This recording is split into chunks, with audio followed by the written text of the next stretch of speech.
Hallelujah. प्रभु को धन्यवाद हो। और कैसे हैं आप लोग? और मसीह यीशु में सभी सुनने वालों को उनके मधुर और मीठे नाम से जय मसीह की बोलता हूँ। और मैं चाहता हूँ प्रभु आज आपको आशीष दे। और जल्दी ही हम परमेश्वर के वचन की ओर जाएंगे।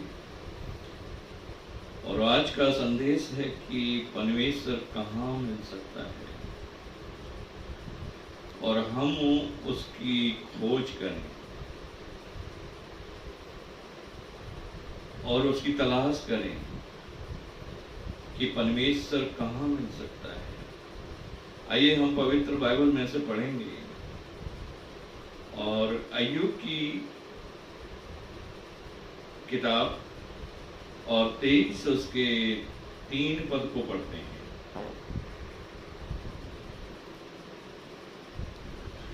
भला होता कि मैं जानता कि वह कहाँ मिल सकता है, तब मैं उसके विराजने के स्थान तक जा सकता। हालेलुया। और परमेश्वर के दास अय्यूब ने इस तरह से पवित्र बाइबल में वचन में कहा।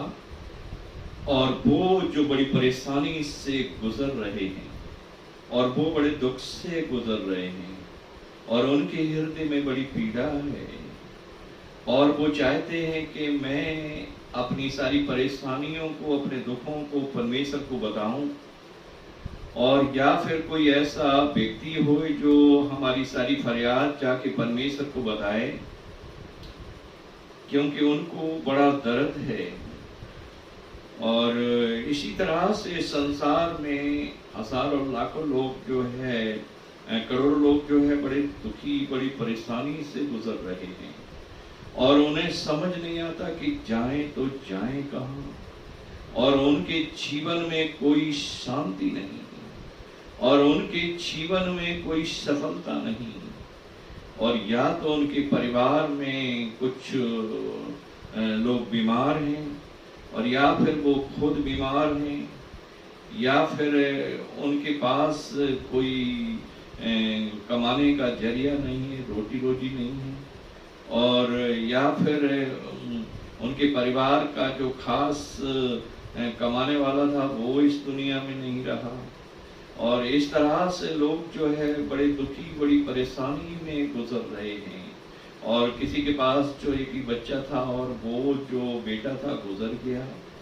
और किसी को इतनी भयानक बीमारी है कि वो बिल्कुल रात और दिन चैन नहीं उसको पड़ता। और इस तरह से लोग जो है बहुत ही समस्याओं से गुजर रहे हैं। और आज भी लोगों को परमेश्वर की तलाश है, लेकिन लोग उनको गुमराह कर देते हैं। और लोग वादा तो करते हैं कि तुम्हारा भला होगा और उनको इस तरह से लोग ले जाते हैं और उनको ऐसी जगहों पे ले जाते हैं कि परमेश्वर यहाँ है, वहाँ है, और सारी जगहों पे घुमाते हैं, लेकिन उनका भला नहीं होने नहीं पाता। और जब भला नहीं होने पाता तो वो एकदम निराशा में आते हैं और उनकी पीड़ा का अंत नहीं होता और वो उसी मुसीबत में रहते हैं और वो फिर परमेश्वर को पुकारते हैं। और वो बिल्कुल अय्यूब की तरह, और उनके जीवन में कोई आशा नहीं। और वो कहते हैं कि अब मैं किसके सामने अपनी फरियाद रखूं, अब मेरे दर्द को कौन समझ पाएगा, क्योंकि मेरी पुकार को तो ईश्वर भी नहीं सुनता। और शायद है कि मुझे परमेश्वर ने छोड़ दिया। और इस तरह से उनके मन के विचार हैं। और धर्मशास्त्र बाइबल में अभी आपने सुना है कि अय्यूब 23 और 3 में लिखा है। और उनकी इतनी दर्दनाक पीड़ा है कि उनकी पीड़ा का कोई अंत नहीं है। और 10 बच्चे उनके एक ही दिन में खत्म हो गए और वो मर गए। और सारी धन संपत्ति उनकी एक ही दिन में छीन ली गई। और वो एक भयानक बीमारी उनके शरीर में आई और सर से लेकर पांव तक उनका पूरा शरीर जब फोड़ों से भरा हुआ है और उनको रात और दिन चैन नहीं पड़ता और उनकी पत्नी ने उनको घर से बाहर निकाल दिया और वो तो बाहर बैठा हुआ है और बड़ा दर्द हो रहा है और बड़ा उनके घाव खुजला रहे हैं और उनमें से बहुत तो वो गंध बह रहा है और फिर वो परमेश्वर को पुकारता है और वो इस तरह से कहते हैं। और परमेश्वर के दास अय्यूब ने कहा, और भला होता कि मैं ये जान लेता कि तेरे विराजने की जगह कहाँ है, और फिर मैं अपना मुकद्दमा तेरे पास तेरे सामने रखता और तेरे सिंहासन के सामने खड़े होके जब मैं गिड़गिड़ाता और फिर मैं विनती करता और बहुत से अपने बचाव के प्रमाण देता और मैं जानता कि उत्तर में उसने मुझसे क्या कहा है, लेकिन अब जो है मेरे जीवन में कोई भी शांति आशा नहीं और मुझे कोई उम्मीद नहीं कि मेरी पीड़ा का अंत कब होगा। और इसी तरह से संसार के लोग हैं और उनको पता नहीं कि उनके दुखों का उनकी पीड़ा का अंत कब होगा और कभी उनके भी अच्छे दिन आएंगे और कभी उनके घर में भी खुशी आएगी और या उनका जीवन कभी मुसीबत से छूट जाएगा और उनके घर से हमेशा के लिए परेशानी छोड़ के चली जाएगी। और धर्मशास्त्र बाइबल में जब हम पढ़ते हैं अय्यूब और 23 की 4-5 में लिखा है, और परमेश्वर के दास अय्यूब ने कहा, और मैं अगर ये समझ लूं कि परमेश्वर ने मुझसे उत्तर में क्या कहा है और तो मेरे हृदय में शांति आ जाए कि ये मुसीबत महीना 6 महीने साल या 2 साल या 5 साल में खत्म हो जाएगी, लेकिन इस तरह से क्योंकि मेरे जीवन में कोई भी उम्मीद नहीं है और ना ही मैं परमेश्वर की आवाज को सुन पा रहा हूँ कि वो हमसे क्या कहना चाहता है, लेकिन ऐसा कोई व्यक्ति नहीं है जो उसकी सुन के मुझे बताए कि परमेश्वर ने क्या कहा है और क्या अब मेरे दुखों का कोई अंत है। जैसे अय्यूब ने फिर कहा, मैं शायद है कि मैं रोते रोते और विलाप करते करते और कब्र के अंदर चला जाऊंगा और मेरा जीवन समाप्त हो जाएगा, लेकिन मेरे दुखों का अंत नहीं होगा। हालेलुया। और परमेश्वर के दास अय्यूब ने कहा, और वो परमेश्वर के वचन में इस तरह से कहते हैं अय्यूब 23 उसके 8 और 9 पद में, और वो कहते हैं कि जब मैं आगे जाता हूँ तो परमेश्वर पीछे होता है और जब मैं पीछे आता हूँ तो परमेश्वर आगे से निकल जाता है और जब मैं दाएं से मुड़ता हूँ तब वो बाएं से निकल जाता है और जब वो बाएं में जाता हूँ तो परमेश्वर दाएं से निकल जाता है। और मैं बहुत कोशिश करता हूँ कि किसी तरह से उसे पकड़ लूँ, लेकिन मैं उसे पकड़ नहीं पाता और अपनी बात उसके सामने रख नहीं पाता। और मैं चाहता हूँ कि मैं अपनी बातों को उनके सामने रखूं और मैं अपने दर्द को उनके सामने रखूं और मैं उनसे गिड़गिड़ा कर विनती करूं कि परमेश्वर ये बीमारी मेरे घर में क्यों आई और ये तबाही क्यों आई और ये मुसीबत क्यों आई और मेरे जीवन में चैन क्यों नहीं और मुझे क्यों इतनी बेचैनी है और क्यों मेरे जीवन में इतनी पीड़ा है। क्या परमेश्वर तू सुरक्षित देख नहीं रहा है? क्या मेरी समस्या के बारे में तुझे पता नहीं? मेहरबानी करके मुझ पर दया कर और उनको बड़ी आशा है, बड़ी उम्मीद है कि परमेश्वर उनकी विनती को सुने। लेकिन धर्मशास्त्र बाइबल में लेविस्ता की किताब 26 और उसकी 11 पद में लिखा है, और सर्वशक्तिमान परमेश्वर जो दयालु अनुग्रहकारी है, और उस महाप्रतापी परमेश्वर ने कहा कि मैं तो तुम्हारे बीच में रहता हूँ और मैं हमेशा तुम्हारे साथ रहता हूँ। और यिर्मयाह 31 उसकी 3 में लिखा है, और परमेश्वर कहता है कि मैं सदा तुमसे प्रेम करता हूँ और अपनी करुणा तुम पर बनाए रखता हूँ। और धर्मशास्त्र बाइबल में निर्गमनी किताब और 34 उसके 6 वचन में लिखा है, और पवित्र बाइबल में ऐसे लिखा है कि परमेश्वर वहां पे देखा जाता है कि स्वर्ग से उतर के जब पृथ्वी पर आया, और वो महाप्रतापी परमेश्वर जब स्वर्ग से उतर के पृथ्वी पर आया, और तब उसने यहोवा नाम का प्रचार किया, और उसने कहा कि मैं वो परमेश्वर हूँ जो दयालु और अनुग्रहकारी हूँ, और मैं हमेशा क्रोध नहीं करता, और मैं हमेशा नाराज नहीं रहता, और मैं क्रोध करने में बहुत धीरजमंद हूँ, और मैं दया करने वाला परमेश्वर हूँ। प्रभु का धन्यवाद हो। और उन्होंने अपना एक दयालु परमेश्वर के रूप में परिचय दिया, और उन्होंने कहा मैं तो दयालु परमेश्वर हूँ, और मैं तो तुम्हारे पापों को क्षमा करने वाला परमेश्वर हूँ। प्रभु का धन्यवाद हो।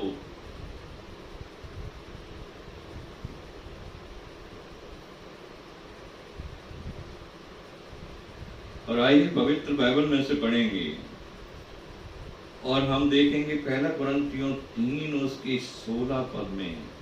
और 1 कुरिन्थियों 3 उसके 16 पद में ऐसे लिखा हुआ है, और परमेश्वर कहता है कि मैं तो तुम्हारे मन के अंदर रहता हूँ। और उस महाप्रतापी परमेश्वर ने कहा जो सर्वशक्तिमान है, और वो जो स्वर्ग और पृथ्वी पर विराजमान है, और वो कहता है कि तुम मुझे कहाँ ढूंढ रहे हो, और मैं तो हमेशा तुम्हारे हृदय में रहता हूँ, और तुम स्वयं परमेश्वर का मंदिर हो, और परमेश्वर का आत्मा तुम्हारे हृदय में वास करता है, और वो हमेशा तुम्हारे मन में रहता है। और पवित्र बाइबल में ऐसे लिखा हुआ है, भजन और भजनकार इस तरह से लिखते हैं, भजन संहिता की किताब और 65 उसके 4 पद में, और धन्य है वह मनुष्य जिसको परमेश्वर अपने करीब बुलाता है, और धन्य है वह मनुष्य जिसके अपराधों या पापों को वो क्षमा करता है या फिर भूल जाता है। और वो मनुष्य बहुत ही महान व्यक्ति है, और जिसको परमेश्वर अपने पास बुलाए, अपने सिंहासन के पास बुलाए, और वो जिसके अपराधों को क्षमा कर दे। क्योंकि कोई भी पापी या दुष्ट मनुष्य कभी भी परमेश्वर से मिल नहीं पाएगा। तो धर्मशास्त्र बाइबल में इस तरह से लिखा है, और वहाँ पे भजन संहिता 43 उसके 3 पद में लिखा है, और परमेश्वर के दास ने इस तरह से वहाँ पे कहा, और मेहरबानी करके अपनी सच्चाई को मेरे हृदय में भेज, और तेरी सच्चाई और तेरा प्रकाश मेरी अगुवाई करे, और वो मुझे तेरे सिंहासन के पास ले जाएं, और वो मुझे तेरे भवन में ले जाएंगे।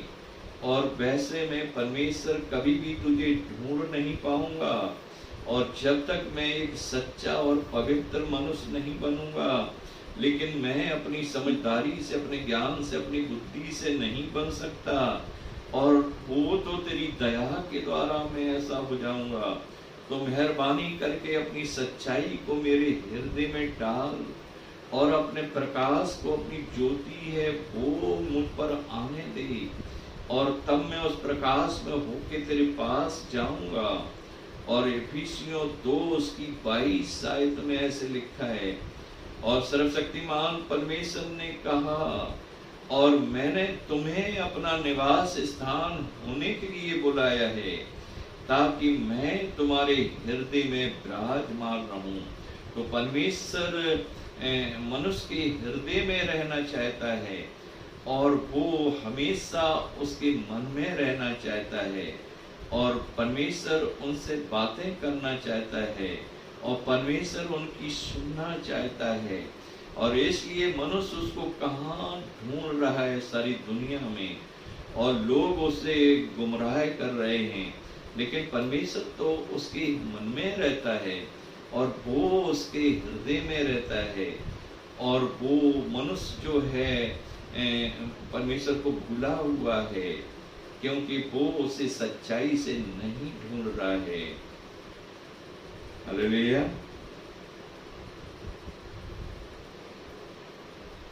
और आइए हम पवित्र बाइबल से पढ़ेंगे, और परमेश्वर के वचन में ऐसे लिखा है, 1 तिमोथी 3 उसकी 15 पद में, और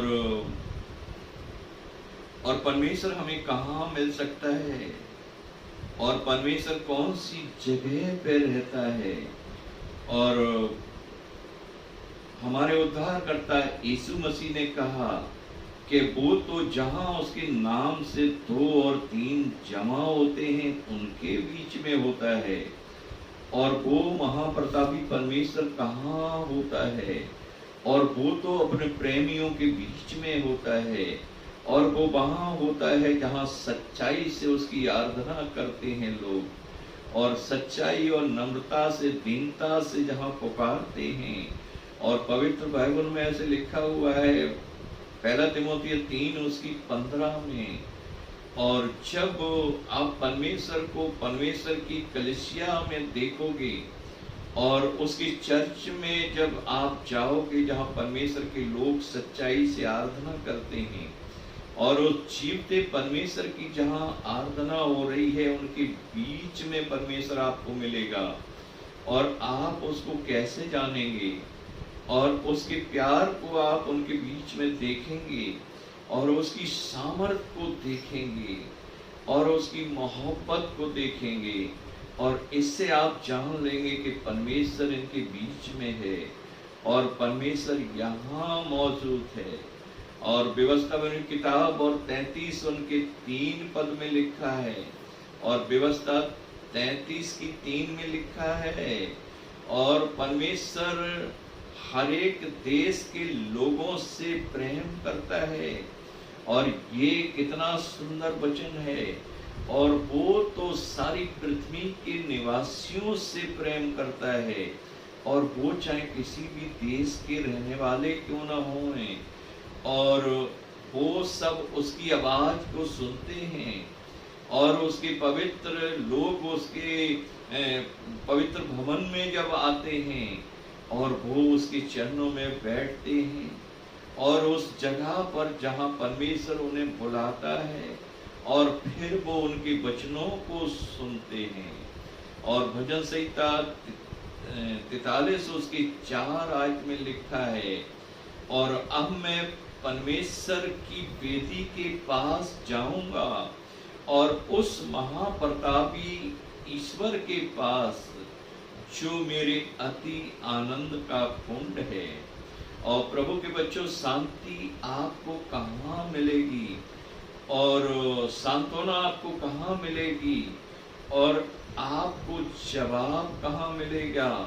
और जबकि आप परमेश्वर के भवन में जाएंगे, और जबकि परमेश्वर के जहाँ लोग हैं उनके बीच में जाएंगे, और पवित्र बाइबल में ऐसे लिखा हुआ है, और जो मेरे आनंद का विषय है, और उसके सामने मैं जाकर फिर परमेश्वर का धन्यवाद करूंगा उन सारे लोगों के साथ मिलकर, और मैं अपनी बीड़ा बजा बजा कर उसको शुक्रगुजार करूंगा, क्योंकि परमेश्वर महान है। आइए पवित्र बाइबल से पढ़ेंगे, और भजन संहिता 84 उसके 10वें पद को पढ़ेंगे। क्योंकि तेरे आंगनों में का एक दिन और तेरे कहीं के 1000 दिन से उत्तम है। दुष्टों के डेरों में वास करने से अपने परमेश्वर के भवन की देवटी पर खड़ा रहना ही मुझे अधिक भागता है। परमेश्वर का धन्यवाद हो।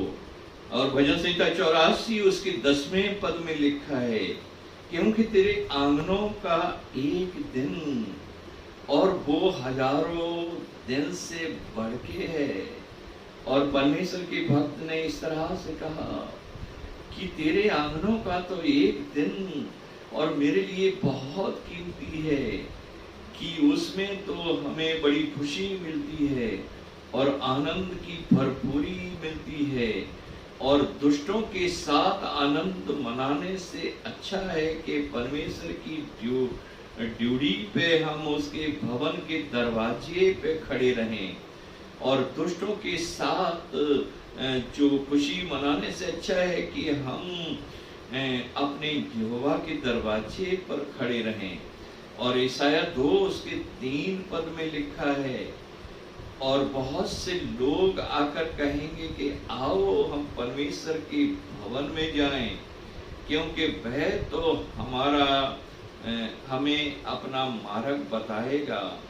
और जो हम रास्ता से भटके हुए हैं और हमारे जीवन का कोई लक्ष्य नहीं है, और जब हम परमेश्वर के भवन में जाएंगे तब हमें वो हमारे जीवन का लक्ष्य बताएगा कि हमारे जीवन में हमने आगे करना क्या है। और भजन 84 उसके 2 पद में लिखा है, और मेरा प्राण परमेश्वर के भवन की आशा लगाए रहता है। और मेरा प्राण परमेश्वर के भवन की हमेशा आशा लगाए रहता है कि कब हम परमेश्वर की हजूरी में जाएंगे और कब हम उसके चरणों में बैठ के हम उसकी आराधना करेंगे। और भजन संहिता 33 उसके 14 पद में लिखा है, और वह अपने निवास स्थान से पृथ्वी के सब रहने वालों पर जब नजर करता है और हरेक के कामों को वो तौलता और नापता है, और हरेक के कामों का फल उनको भुगताने के लिए वो उनके लिए हिसाब बनाता है। और वो तो ऊंचे पर विराजमान है। और मीका की किताब 4 उसके 2 पद में लिखा है, और बहुत सी जातियां परमेश्वर के भवन में इसलिए आएंगी कि वे उन्हें अपना मार्ग सिखाए, कि वे परमेश्वर के पंथों पर चलें और वो जान लें कि परमेश्वर की इच्छा क्या है और परमेश्वर उनसे क्या कराना चाहता है। और धर्मशास्त्र बाइबल में ऐसे लिखा हुआ है, और व्यवस्था वाली किताब और 4 उसके 8 पद में लिखा है कि वो जो नियम और कानून और व्यवस्था है, और जब आप परमेश्वर के भवन में जाओगे तो वो परमेश्वर के वचन से परमेश्वर के दास लोग आपको बताएंगे कि कैसे आपने जीवन को व्यतीत करना है, और कैसे आप बुराई से अलग रहेंगे, और कैसे आप मुसीबत से बचाए जाएंगे, और कैसे आप परमेश्वर के करीब रहेंगे। और ये सारी बातें जानने के लिए जब आप परमेश्वर के भवन में जाते हैं वो आपको रास्ता बताते हैं।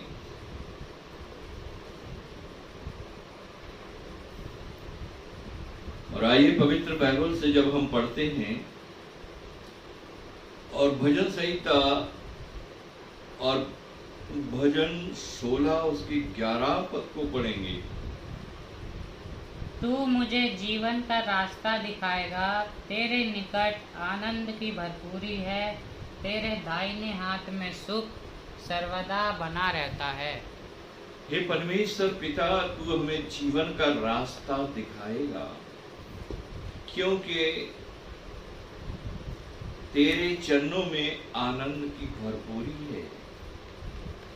और हमारे जीवन का लक्ष्य है वो हमें वहाँ मिल जाएगा जब हम तेरी हजूरी में जाएंगे। और तेरे चरणों में जाएंगे और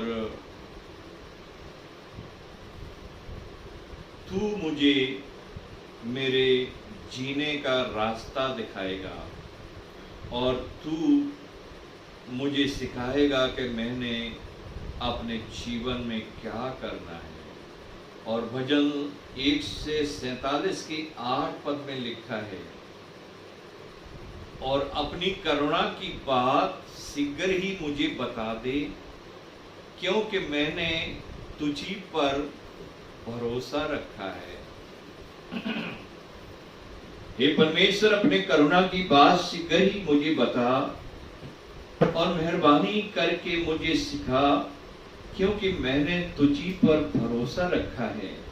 मैंने तुझ पर आशा लगाई है कि मुझे कौन से मार्ग से चलना है और मेरे लिए रास्ता कौन सा सही रहेगा, और तू मुझे सिखा, क्योंकि मैं अपनी आंखें तेरी ओर उठाता हूं और मैं अपना मन तेरी ओर लगाता हूं। हे परमेश्वर, मैं अपना मन तेरी ओर लगाता हूं, क्योंकि तू मुझे मेरे जीवन में चलने का रास्ता सिखा कि मैं अब आने वाले जीवन में किस तरह से इस जीवन के सफर में आगे बढ़ूं, क्योंकि अभी तक मैं बिल्कुल अनजान था और मैं धोखा, फरेब, परेशानियों से गुजरा और जिसने भी हमें रास्ता बताया वो गलत बताया, और संसार में जिसके पास गया उसने हमें गुमराह कर दिया और मुसीबत में डाल दिया। लेकिन हे परमेश्वर, अब मैं तेरे चरणों में आया हूँ, मेहरबानी करके मुझ पर दया कर और मुझे सही रास्ता बता।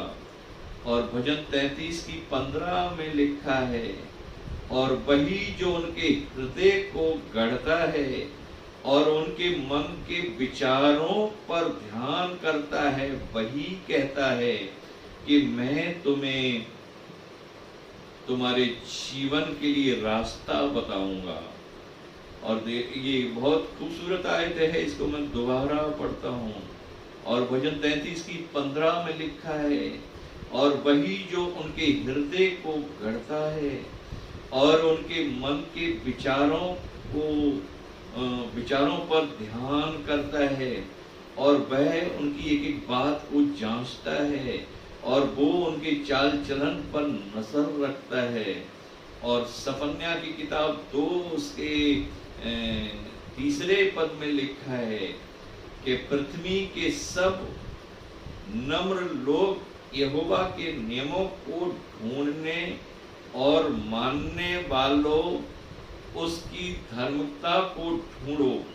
हे पृथ्वी के सब नम्र और दीन लोगों, परमेश्वर का वचन कहता है, सफन्या 2 उसकी 3 में लिखा है, हे पृथ्वी के नम्र लोगों और हे पृथ्वी के दीन लोगों, और परमेश्वर के नियमों को ढूंढने और मानने की कोशिश करो और उसकी धार्मिकता को ढूंढो और उसके नियमों के खोज करो, और ये जान लो कि परमेश्वर को क्या पसंद है और परमेश्वर आपसे क्या चाहता है और परमेश्वर की इच्छा क्या है आपके लिए, और परमेश्वर आपसे कहना क्या चाहता है।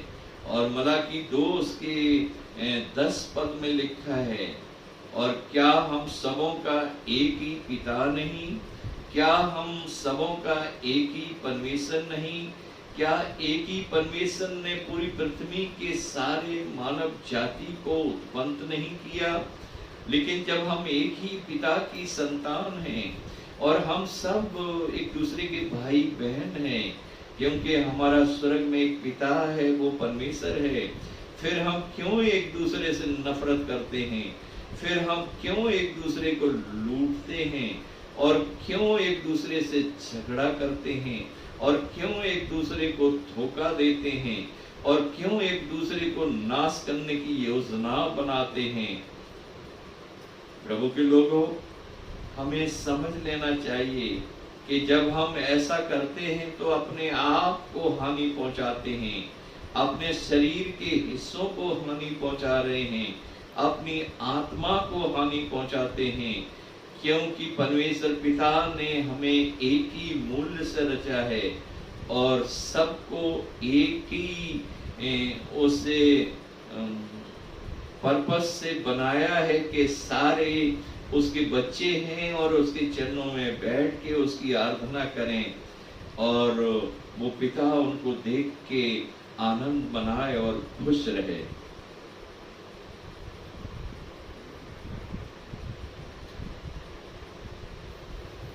हालेलुया। और भजन संहिता 132 उसकी 8 पद को पढ़ते हैं। और आइए हम पवित्र बाइबल से पढ़ेंगे और भजन संहिता 132 उसकी 8 पद को पढ़ते हैं। और हे यहोवा, उठकर अपने विश्राम स्थान में अपनी सामर्थ और संदूक के साथ उतरा। हे सर्वशक्तिमान परमेश्वर, तू अपने भवन में अपनी सामर्थ के साथ उतर गया ताकि सारे लोग, सारे पृथ्वी के लोग तेरी महिमा को देखें। और धर्मशास्त्र बाइबल में 132 को उसके 9वें पद में लिखा है, और तेरे याजक वहां पे धार्मिकता के वस्त्र पहनेंगे और सारे लोग मिलकर तेरी जय जयकार करेंगे, क्योंकि तू स्वर्ग और पृथ्वी पर महान हुआ है। और इसलिए हे परमेश्वर, सर्वशक्तिमान परमेश्वर, तेरे स्वभाव को, तेरे नेचर को देख के सारे लोग तेरा आदर करेंगे और तेरी सामर्थ को देख के लोग आदर करेंगे। और धर्मशास्त्र बाइबल में भजन 5 उसके 7 पद में लिखा है, और तब मैं तेरी अपार करुणा के कारण तेरे भवन में जाऊंगा और घुटने टेक के तेरा धन्यवाद करूंगा और बार बार पुकार के कहूंगा कि परमेश्वर तू महान है। और निर्गमन 35 और 10 आयत में लिखा है, और वहां पे सर्वशक्तिमान परमेश्वर ने कहा कि जिनकी इच्छा हो और जिनके अंदर परमेश्वर का प्यार हो और जिनके अंदर परमेश्वर की सेवा करने की इच्छा हो, और उन सबको मैं बुलाता हूं कि वो हमारे पास आए और वो जो भी कर सकते हैं प्रभु के परमेश्वर के लिए, हमारे लिए, और वो करें। और जो परमेश्वर के भवन की सेवकाई के लिए वो कुछ भी कर सकते हैं और वो उसको करें। और भजन संहिता 1 से 22 उसके 1 पद में लिखा है, और जब लोगों ने मुझसे कहा कि आओ हम परमेश्वर के भवन को चलें, और तब मैं आनंद से भर गया, और फिर तो मेरी खुशी का कोई ठिकाना ही नहीं रहा, और मैं आनंद मनाने लगा कि आज मैं अपने यहोवा परमेश्वर के भवन में जाऊंगा और उससे आराधना करूंगा, क्योंकि वो हमें जीने का रास्ता सिखाएगा।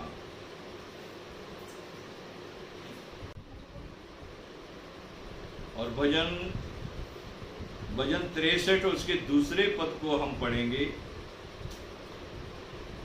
इस प्रकार से मैंने पवित्र शास्त्र में तुझ पर दृष्टि की कि तेरी सामर्थ और महिमा को देखूं।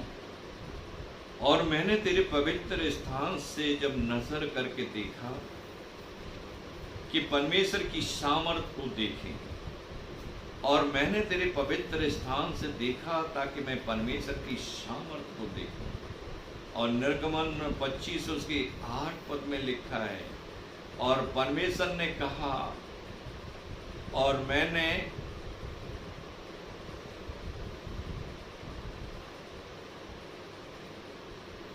और तुम मेरे लिए एक पवित्र स्थान बनाओ जहां कि मैं रहूं।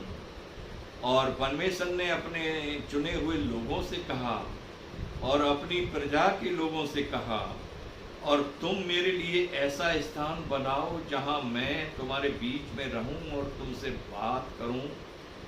और वो कौन सा स्थान परमेश्वर चाहता है कि वो तुम्हारे बीच में रहे।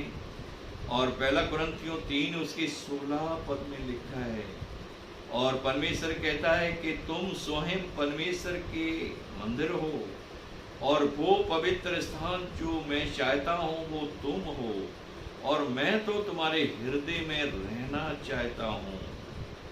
और पवित्र बाइबल से हम पढ़ते हैं हग्गे की किताब 2 उसके 7 पद में, और फिर मैं इस भवन को अपनी महिमा से भर दूंगा, और फिर मेरी उपस्थिति जो है तुम्हारे हृदय में होगी, और तुम इसको एहसास करोगे कि परमेश्वर मेरे आत्मा में है, और परमेश्वर हमारे आत्मा में, हमारे हृदय में बसता है।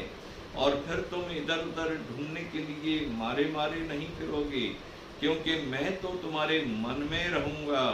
और भजन 84 उसके 1 पद में लिखा है, और सेनाओं के यहोवा तेरे निवास कितने प्रिय हैं, और तेरे निवास स्थान कितने सुंदर हैं, क्योंकि जहां तू विराजमान रहता है।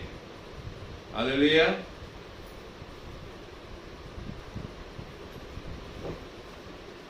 हालेलुया। और यशायाह 56 उसके 7 पद में लिखा है, और मैं अपने भवन में तुम्हें आनंदित करूंगा, और तुम्हारे सारे बलिदान, होम बलि और मेल बलि जो तुम हमारे लिए लाते हो, और सारी भेंटें मैं आपकी ग्रहण करूंगा, और सारी भेंटें आपकी ग्रहण की जाएंगी मेरे भवन में, मेरी वेदी पर। क्योंकि परमेश्वर का भवन पूरे जगत के लिए और सारे संसार के लोगों के लिए, हर एक मानव जाति के लिए और प्रार्थना का भवन है वो, और कोई भी जाके परमेश्वर से प्रार्थना कर सकता है, और वो तो सारे उसके बच्चे हैं, और वो सबको बुला रहा है कि वो उसके भवन में आए, और वो उन्हें आनंद से भर दे, और वो उनके दुखों को दूर करे। और क्योंकि सर्वशक्तिमान परमेश्वर के वचन में यहाँ पे लिखा है, और यशायाह 56 उसके 7 पद में लिखा है, और मैं उनकी सारे भेंट को ग्रहण करूंगा, और उनके सारे बलिदान को मैं ग्रहण करूंगा, और जो भी वो सर्वशक्तिमान परमेश्वर के लिए लाते हैं, और मैं उसे बड़ी खुशी के साथ उनसे लूंगा। लेकिन धर्मशास्त्र बाइबल में ऐसे लिखा हुआ है, और नीति वचन 21 उसके 27 पद में, और कौन से लोगों की भेंट परमेश्वर ग्रहण करता है, और जो सच्चाई से परमेश्वर को नम्र और दीनता से सच्चे मन से चढ़ाते हैं, और उनकी भेंट को परमेश्वर ग्रहण करता है। लेकिन धर्मशास्त्र बाइबल में नीति वचन 21 की 27 आयत में लिखा है कि वह दुष्टों के बलिदान से घृणा करता है, और वह तो दुष्टों के बलिदान से घृणा इसलिए करता है क्योंकि जब वो महापाप के साथ, अपने दुष्ट विचारों के साथ जब परमेश्वर की वेदी के पास आते हैं, और वो घृणित वरदान चढ़ाने के लिए, तो सर्वशक्तिमान परमेश्वर कहता है कि मैं उनसे घृणा करता हूँ। और भजन संहिता 51 उसके 17 पद में लिखा है, और कौन सा बलिदान परमेश्वर चाहता है मनुष्य से, और कौन सा बलिदान वो स्वीकार करेगा कि हम उसको चढ़ाएं। और धर्मशास्त्र बाइबल में ऐसे लिखा हुआ है, और भजन संहिता 51 उसके 17 पद में, और तू अपने टूटा हुआ और पिसा हुआ मन यहोवा को चढ़ा दे, और तू अपने हृदय की भेंट अपने परमेश्वर को चढ़ा दे, और तू अपनी नम्रता और दीनता की भेंट परमेश्वर को चढ़ा, और तू अपनी सच्चाई की भेंट परमेश्वर को चढ़ा। क्योंकि वह टूटे हुए और पिसे हुए मन को तुच्छ नहीं जानता, और वह दीन और दुखी को तुच्छ नहीं जानता, उससे घृणा नहीं करता, बल्कि उसकी भेंट को वो ग्रहण करता है, और ऐसे लोगों की भेंट ग्रहण की जाएगी। और भजन संहिता 5 उसकी 7 में लिखा है, और ये तो परमेश्वर की अपार करुणा है, और इसके कारण मैं परमेश्वर के भवन में जाऊंगा और ऊंचे स्वर से परमेश्वर का धन्यवाद करूंगा। तो परमेश्वर का धन्यवाद हो इन सुंदर वचनों के लिए कि परमेश्वर आपको कहाँ मिल सकता है, और परमेश्वर को आप कहाँ ढूंढेंगे, और वो तो आपके हृदय में रहता है। और धर्मशास्त्र बाइबल में 1 कुरिन्थियों 3 उसके 16 पद में लिखा है, और सर्वशक्तिमान परमेश्वर ने कहा, और तुम स्वयं परमेश्वर का मंदिर हो, और परमेश्वर की आत्मा तुम्हारे अंदर वास करती है, और मैं तो तुम्हारे हृदय में तुम्हारे मन में बसूंगा।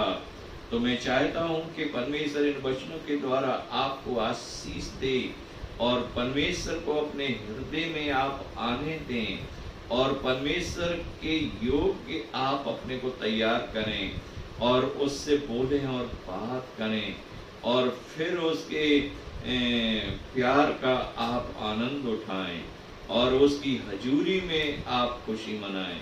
तो परमेश्वर आपको सभी को प्यार करता है, और परमेश्वर इन वचनों के द्वारा आपको आशीष देता है। और मैं जानता हूं कि ये वचन आपने सुन लिए हैं।